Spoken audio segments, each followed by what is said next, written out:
Madeira, Portugal's autonomous region in the Atlantic, closer to the African coast than to its mother country. It lies at a distance of 900 kilometres from Portugal. The island was named by the Portuguese sailors who claimed the uninhabited territory for themselves in 1419. Madeira means wood, and there was plenty of it. Almost the entire surface was covered by dense forest. Since 1982, 2/3 of the landscape have been under protection. The water on the south coast is clear and calm. It is the habitat of several dolphin species that live here all year round. The sea is up to 4,000 metres deep and offers enough food for all the animals.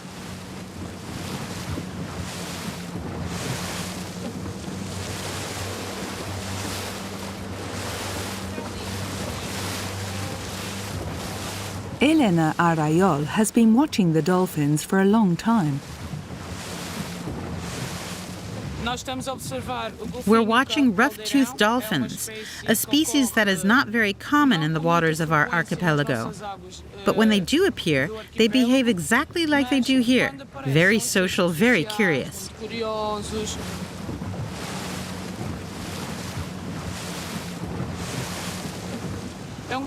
It's a relatively large dolphin. It can grow up to 2 meters and lives 30 to 35 years.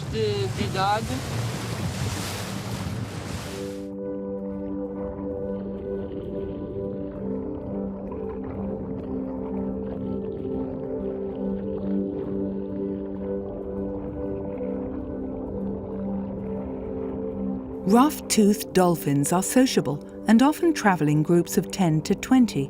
They also socialize with other species, such as bottlenose dolphins and pan-tropical spotted dolphins. They've even been seen with pilot whales. Their preferred food is fish, but they also eat squid and octopus.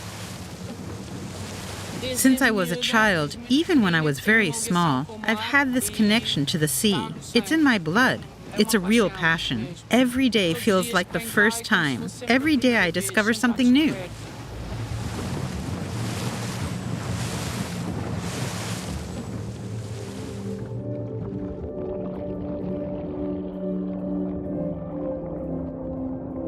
Rough-toothed dolphins have a larger brain than most other dolphin species. That's why they are thought to be among the most intelligent of their species. They navigate by listening to the calls of others. Sounds, body contact, and body language are also used to communicate.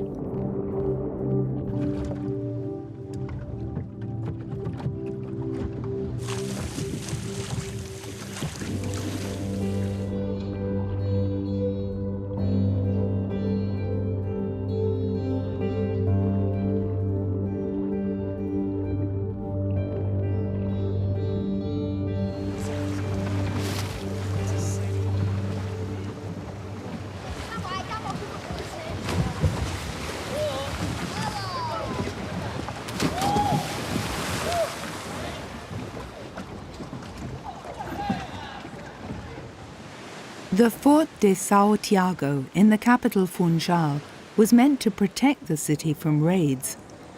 Following the settlement in 1425, sugarcane soon began to be cultivated. In the 15th century, sugar was as precious as gold. It brought wealth not only to Madeira but also to pirates. When sugar became cheaper in Brazil due to the decrease in the price of slaves, people started to grow grapes. The town's coat of arms still features 5 sugar loaves and 4 grapevines.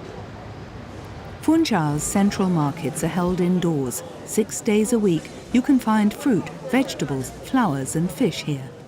Not everything sold here is cultivated locally. Many of the exotic fruits have been imported.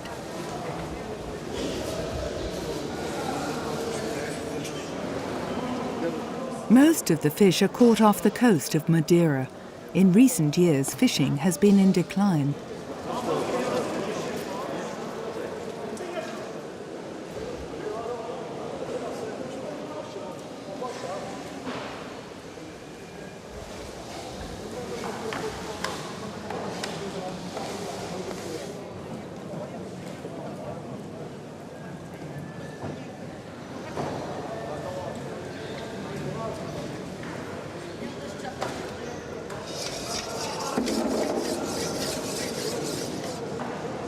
Tuna also comes from local waters.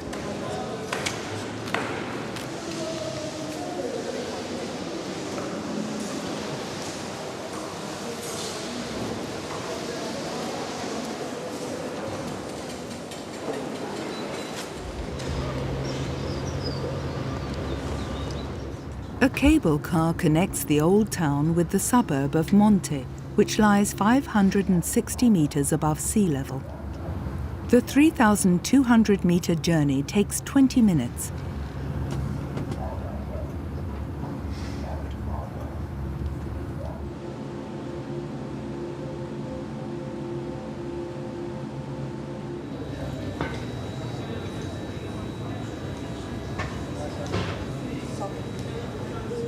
The old town district of Funchal.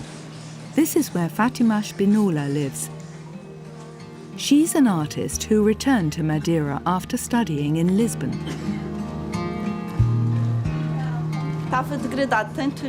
The buildings were dilapidated. They were in a bad state. Same goes for social matters like drugs and prostitution, which were very obvious at that time. And we were all afraid to walk through those streets. I come from the north, from Santana, and when I first came to Funchal, I used to walk down a side street of the Rua da Santa Maria. The majority of people just didn't go through that area.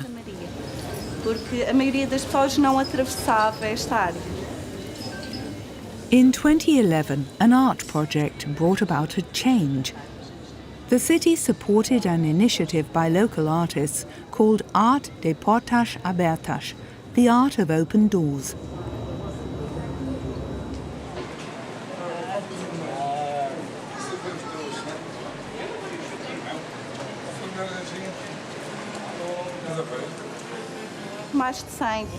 More than 100 doors were painted. More than 100 artists were involved, some of them residents of the neighborhood. We had a wide range of artists of different ages and educational backgrounds. Even people who otherwise had nothing to do with art took part in the event to help recover this old area of Funchal.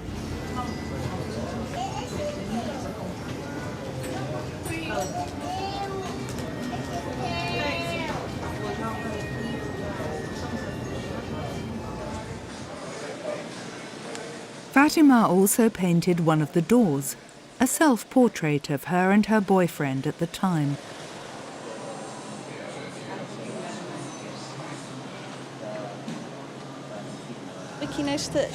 In this work, look beyond the happy ending. I deal with the difference between private and public space. Sometimes things that were allowed were not allowed inside nor outside.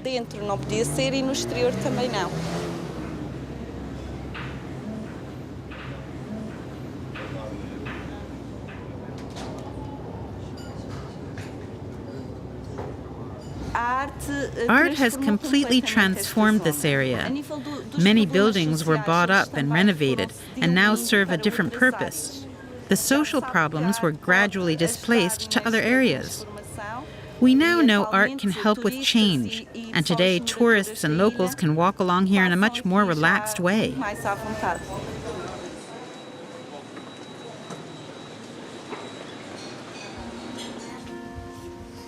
Bananas, one of Madeira's few export products.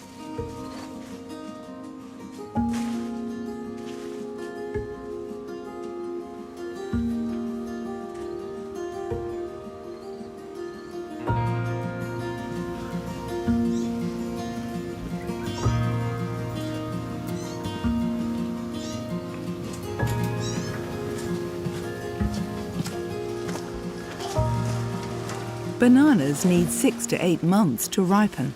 The longer the process takes, the sweeter the fruits become. After the harvest, the tree dies.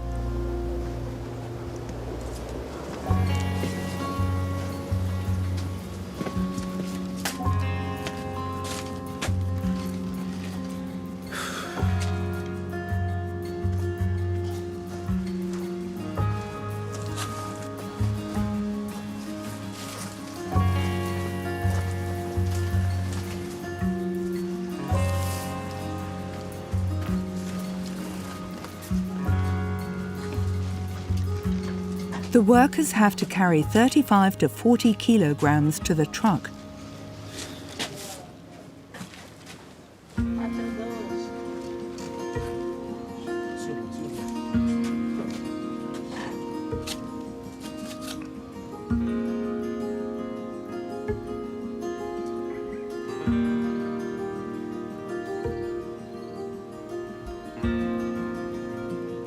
They're harvested all year round.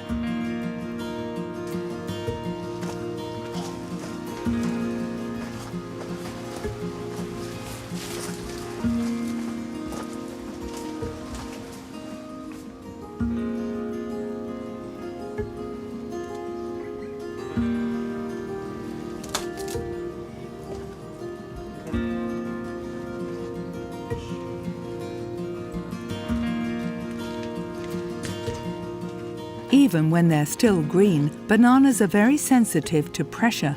Fewer imperfections equals higher price.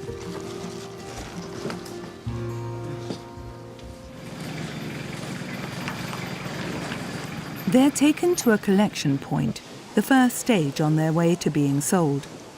Agostinho Serrao inspects them.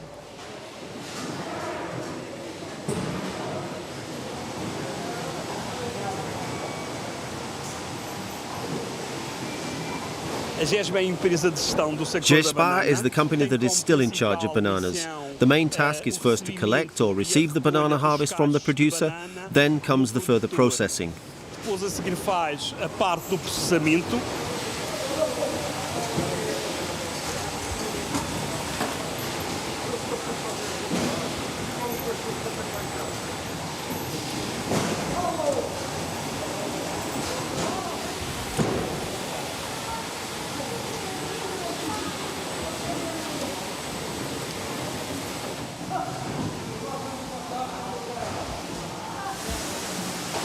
After cutting off the banana fruit, it is washed. This is to prevent fungal infestation. Here, the fruits from 2,800 different producers are sorted, weighed, and packed.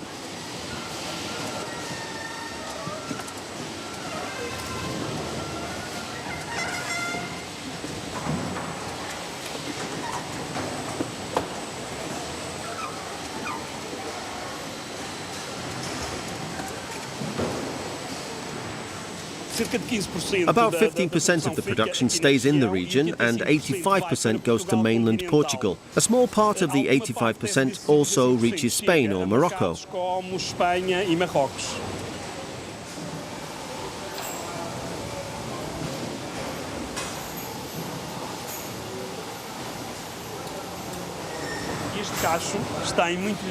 This bunch has much better properties than this one. Why? The cleaning process has damaged it, and this one was not flawed.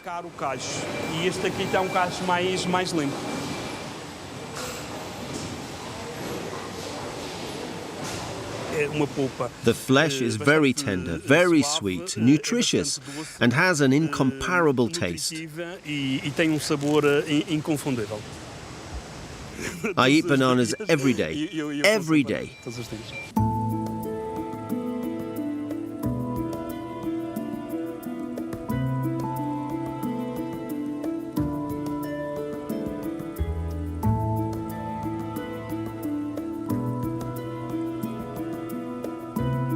Levadas, man-made water paths. Without them, the settlement of Madeira would not have been successful. Now they are to be commemorated. My name is Susana Fontina. I'm a biologist and I work for the Ministry of Environment. I'm currently coordinating the application of the Madeira Levadas for the UNESCO World Heritage Program.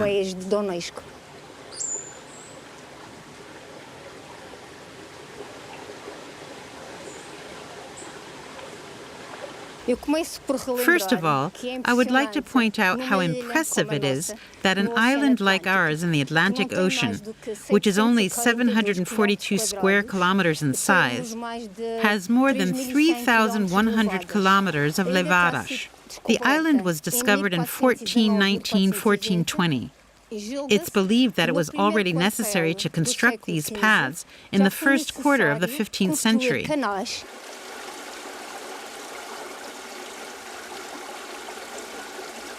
It became increasingly necessary to transport the water from the north to the south, where people settled and turned to agriculture, such as the cultivation of sugarcane.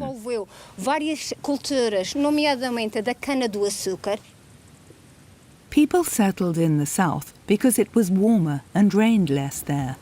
However, there was little water there, so the challenge was to channel water from the north to the south. The solution was the levadas. The first people to start building levadas were settlers. They were called rocheros, from rocha, Portuguese for rock.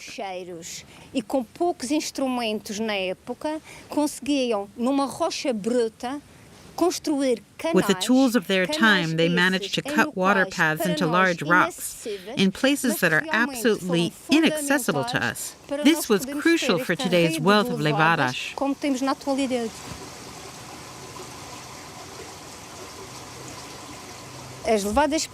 The levadas transport water for various reasons: to produce energy, for human use, and for agriculture.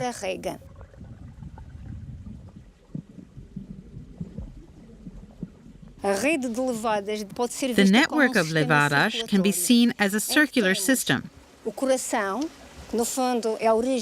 Think of it as a heart. The heart is basically a spring.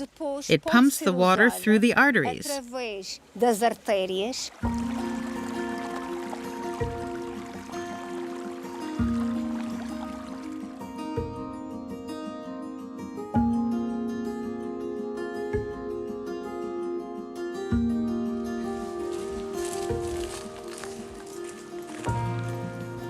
My name is Manuel Santos, and I am a levadero by profession.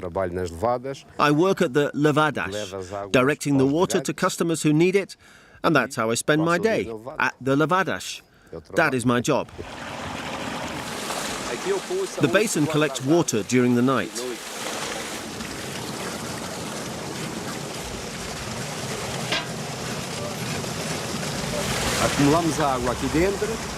We collect water here to open the valve the next day so that people can irrigate their fields.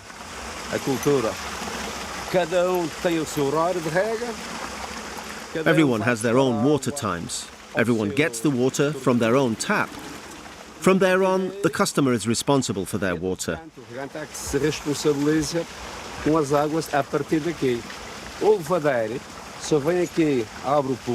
The levadero only comes here and opens the valve of the basin.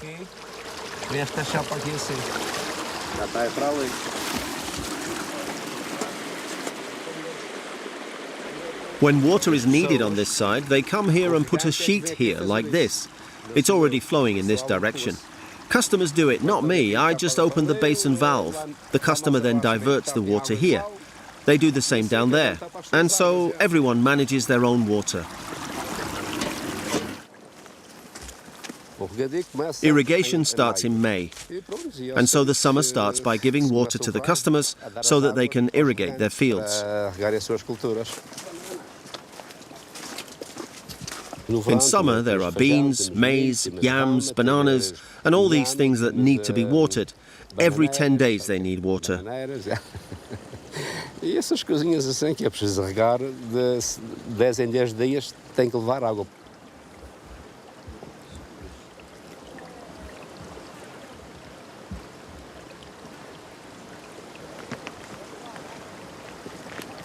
It's like this. If I need 2 hours of water, I get a bill to my home. It comes from ARM, the Madeira Water and Sewerage Company. I get a bill to my home to pay for the water. So everyone pays for their own water times. One has half an hour, others have 2 hours. Still others have 3/4 of an hour.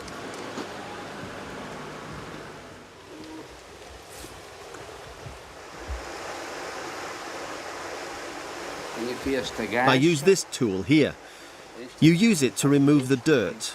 A lot accumulates here.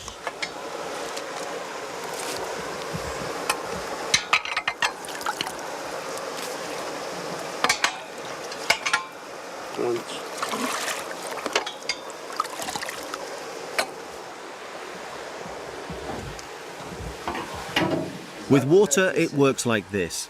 There are 4 holes. I pull this sheet out and that's it. The water is divided.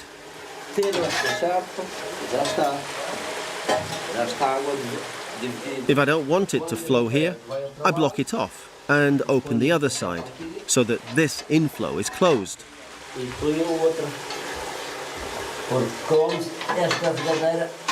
I push these plates in, later I remove them again, and half flows in one direction, the other in the other direction.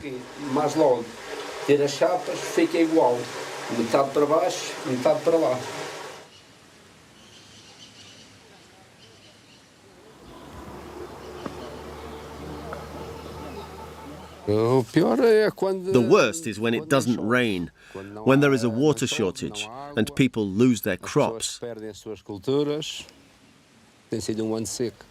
This year has been a dry year.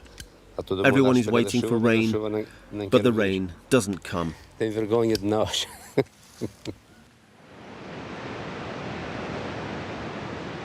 A narrow peninsula in the east. Madeira's volcanic origins are clearly visible in the rocks. The colours come from volcanic eruptions.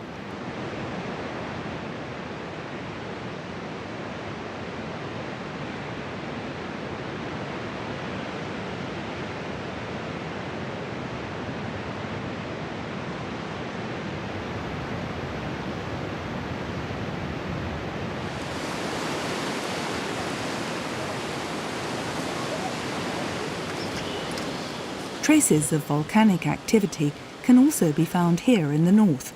Lava pools created on the seabed by a volcano that has long been extinct.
Manuel Filipe is responsible for the management of Madeira's protected areas.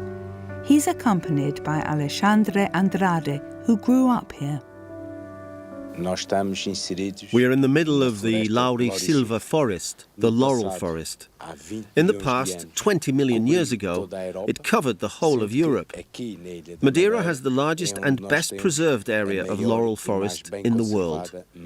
This shows its importance. There are about 15,000 hectares of laurel forest. This corresponds to about 20% of the planted area on Madeira Island. It's a UNESCO World Natural Heritage Site. This is the only natural heritage of Portugal.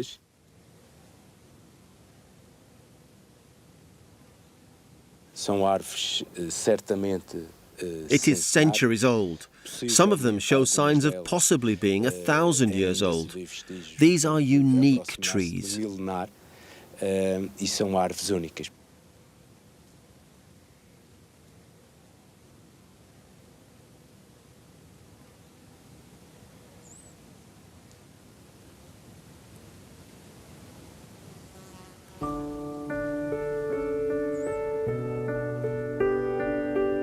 Laurel forest grows at an altitude of between 300 and 1,300 meters.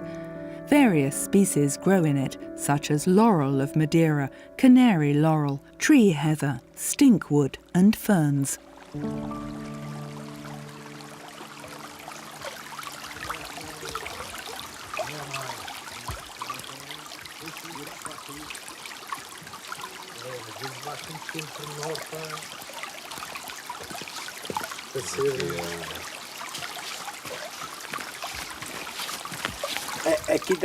Here you can see very well the individual components of the laurel forest, from lichens to moss. And if you look at the shrubs, it's tree heather. And then here, the biggest trees, in this case, are the real laurels. They are fantastic.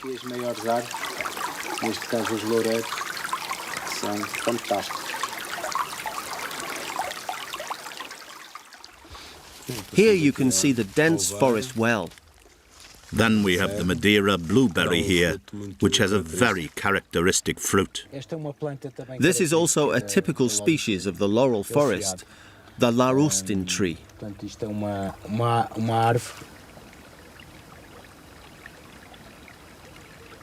Here is a snail.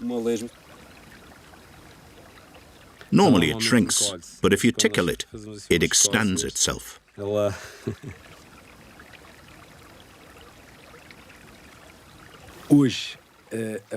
Today, the Laurisilva forest is important for the inhabitants of Madeira, especially as it is the main area for getting water.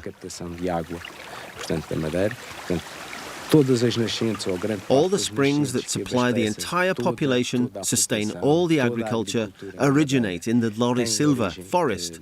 It is the fruit of its vegetation, the dense fogs through which the condensed water is channeled into the ground. Que depois condensam a água para o solo. Three times more quantity of water is obtained from fog through the humid layers of air than the water from pure rainfall. 3 vezes superiores à água da própria precipitação, portanto da chuva. 90% of the levadas start in the Laurisilva forest. It is the levadas that carry the water from their sources in the laurel forest to the cultivated fields and the people.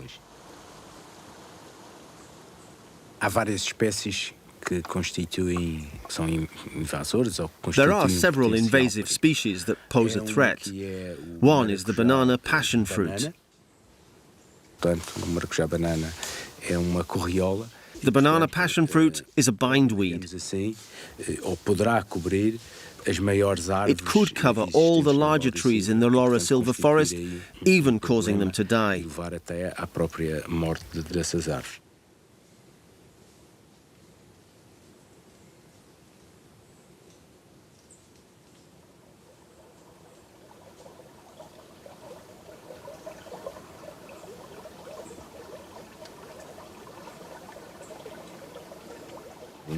Basically, this Laurisilva forest, an area of 15,000 hectares, is in good condition. So, we can say that it is the largest, best preserved area of Laurisilva forest in the world.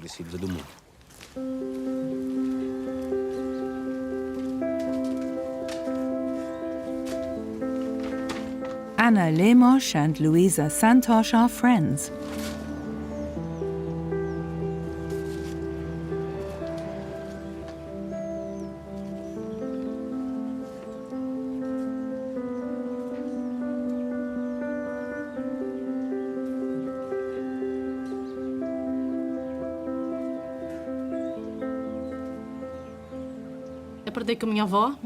My grandmother taught me. She also embroidered.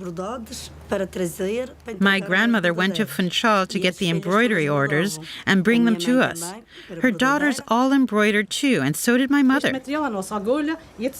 Scissors and needles, these are our tools. These scissors are from my grandmother. The factory has the fabrics. They design the pattern and print it. We finish the work and go back to the Casa de Bordados to have it cut, washed, and ironed. And they put a seal on it that proves that it's original. It comes like this from the casa. They have a machine there so they can count the stitches. This one, for example, has, how many thousand stitches are there? 5,000. Here's the number of stitches we do. The payment depends on the stitches. When I finished school, I started doing the more complicated stitches. I learned all the stitches, and above all, I learned how to do them correctly. To start at the Casa de Bordados. She was 12 years old then. It's our profession. We're insured by Social Security. Embroiderers retire at 60 because the work is very damaging to the back and eyes. We embroider during the day for as long as we like. The Madeira embroidery often refers to our Laura Silva, to our plants. 2 months. 2 months for all that. But I have to work on it every day, from 1 to 6, from 1 to 7. You have to stitch for a very long time to get it done. The embroiderer almost always does it with their neighbor. In the past, mothers, children, grandchildren all sat together to embroider. Today it's less so. But when we have a colleague with us, we can talk, chat, and embroider. It's not stressful. You don't want to embroider with someone who only complains about life. That's how you get home, and you're more stressed than before. And it also makes you tired. If I didn't have good company by my side, it wouldn't even be possible to sit down here. The two of us here, we have no stress.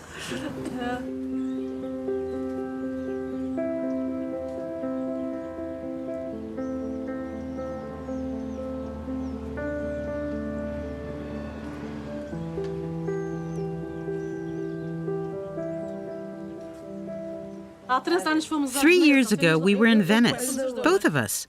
We spent 20 days in Venice to embroider on the island, on San Giorgio. There were diamonds, ivory, and embroidery. The clothes were among the most luxurious things. Chanel was also there with clothes. It was a great experience. We loved it. And they also made shoes, shoes that cost 5,000 euros and more, made of crocodile leather.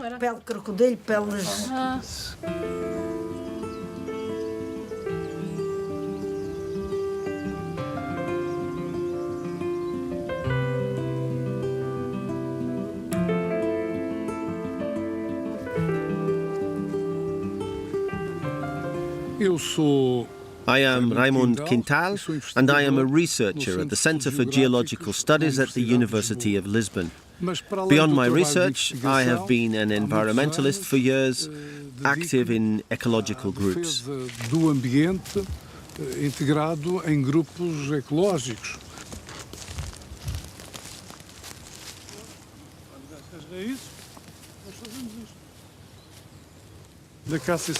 An acacia, rather one of many acacias, also from Australia. The invader here is mainly of Australian origin.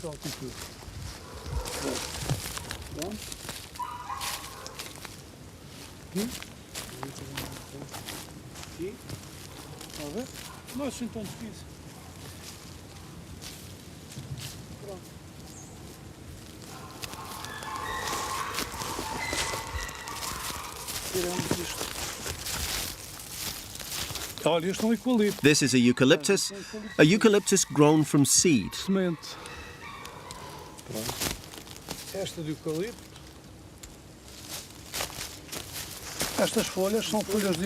These are eucalyptus leaves. If I were to throw them into warm water, I could see traces of oil on the surface.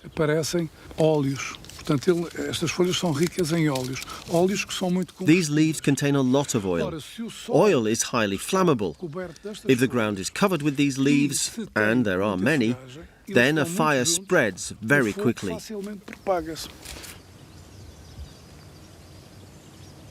The eucalyptus actually comes from Australia. It found favourable conditions here. It consumes a lot of water because it grows quickly. But much more aggressive than the eucalyptus is the acacia. We say more aggressive because the acacia has many more species that grow quickly and also regenerate quickly after fires.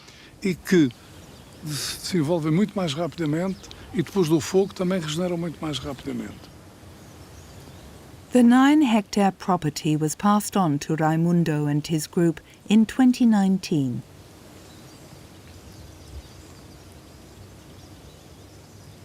It was infested with invasive species, lots of acacia, eucalyptus, cheesewoods, gorse, broom. Imensos eucaliptos, incenseiros, tojo, giesta. We worked on removing the invasive species. Trabalho de eliminação das invasoras.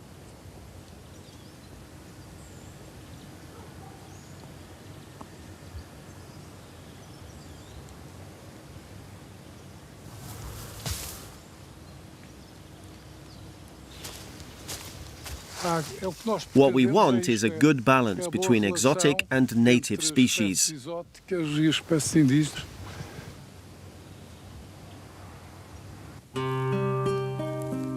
A few kilometres further on, at an altitude of 1,600 metres, the group owns another plot of land.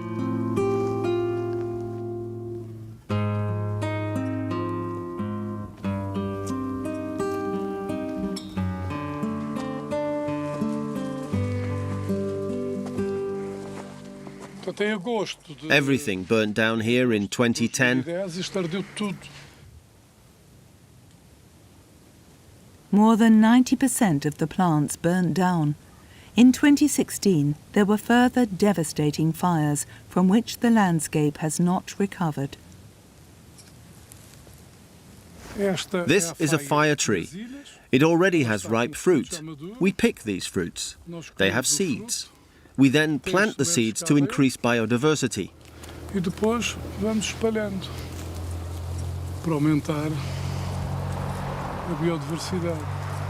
We collect them in buckets, in bags, and take them to the places where they are missing. Onde faz falta. We sowed the broom shrubs.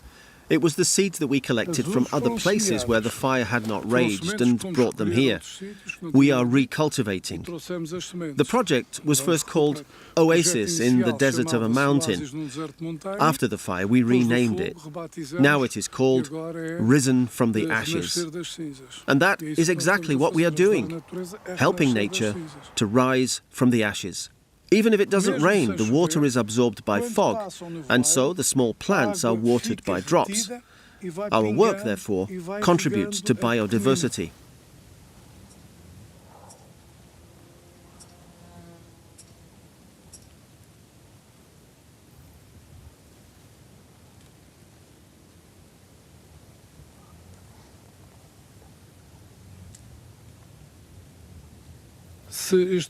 If all this were covered with broom, there would be much less danger of erosion. Vai ser muito menor. With lots of broom, blueberries and Canary Islands juniper, the risk of fire is much lower as they absorb moisture and moisten the soil, even when it is not raining. O solo fica úmido e é muito mais difícil de haver fogo.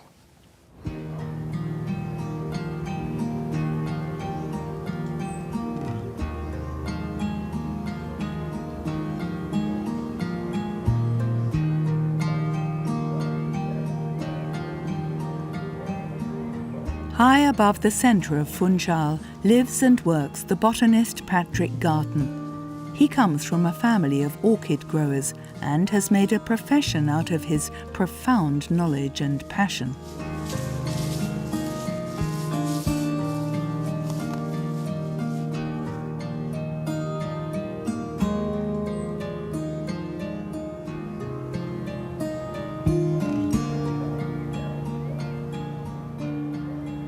My first memory is 4 and 5, starting to learn some of the names of orchids and garden plants that my mother was talking about. So when I got to school, I could only refer to plants by their Latin names, and the teachers were very impressed. Spanish moss, also called fairy hair, originates from the American continent. The more water you give it, the faster it grows. It grows downwards, and so if you start off, it probably grows about ½ meter every year. And when it reaches the bottom, we cut the bottom off and we put it back up on the top. So at the beginning we have these thin ones like that, and then by the end we have these nice thicker ones like this. And it's always alive at the end. It's one of the few plants that grows downwards. So therefore it needs no support. It just hangs. So it doesn't need any wood, any holts, because it's growing the opposite direction to a tree. You find bits like this here, they are dead at the top. The original plant dies, and only the bits at the end, the newest bits, are alive. It's the sort of the same fibers that you make rope. I could probably hang myself on there quite easily, on the dead material that was probably already 20, 30 years old.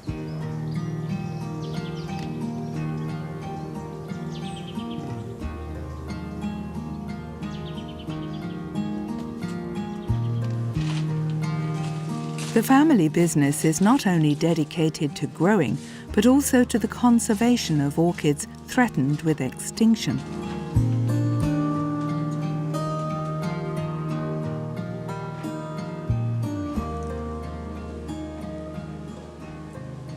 It's a large flower, and imagine that this whole thing is produced only for 1 week. All these flowers, they have a lot of smell, so they are very duftenden, perfumed, and as a result they don't last very long. So usually strong smelling orchids don't last very long because they are relying on the smell to advertise themselves, and not so much the longevity, that's the amount of time they're open, or the colour.